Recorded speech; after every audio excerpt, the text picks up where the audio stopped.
नमस्कार, तुम्हा सर्वांचं स्वागत आहे बेत मेजवानीचामध्ये। तर आज आपण चैत्र महिना विशेष आंबे डाळ बघणार आहोत। चला तर मग रेसिपीला सुरुवात करूया।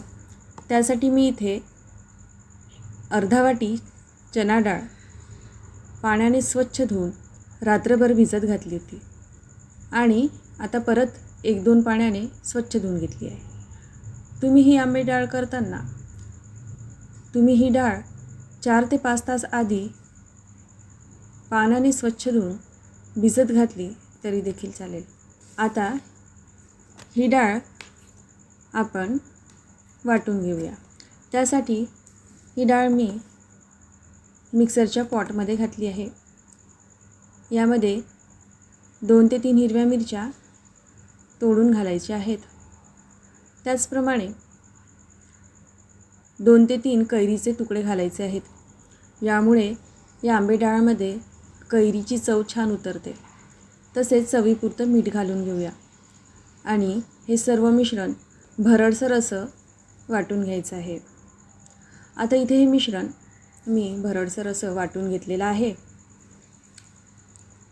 आता हे मिश्रण एका पातेल्यात काढून घेऊ। आता यामध्ये थोडी बारीक चिरलेली कोथिंबीर घालून घेऊया। त्याचप्रमाणे इथे मी 2 चमचे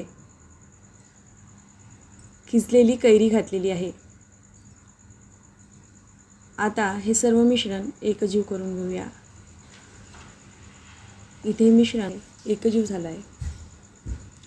आता याला आपण तडका देऊया। त्यासाठी मी इथे एका पातेल्यात 2 ते 3 चमचे तेल घातलेलं आहे। हे तेल छान असं तापलं आहे। आता यामध्ये अर्धा चमचा मोहरी आणि अर्धा चमचा जिरे घालून घेऊया। हे छान तडतडल्यावर यामध्ये अगदी चिमूटभर असं हिंग घालून घेऊया।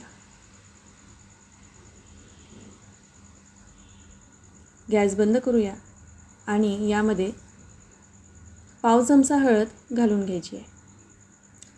आता हा तडका आपण आंबे डाळीच्या मिश्रणावर घालून घेऊया आणि हे सर्व मिश्रण छानपैकी एकजीव करून घेऊया।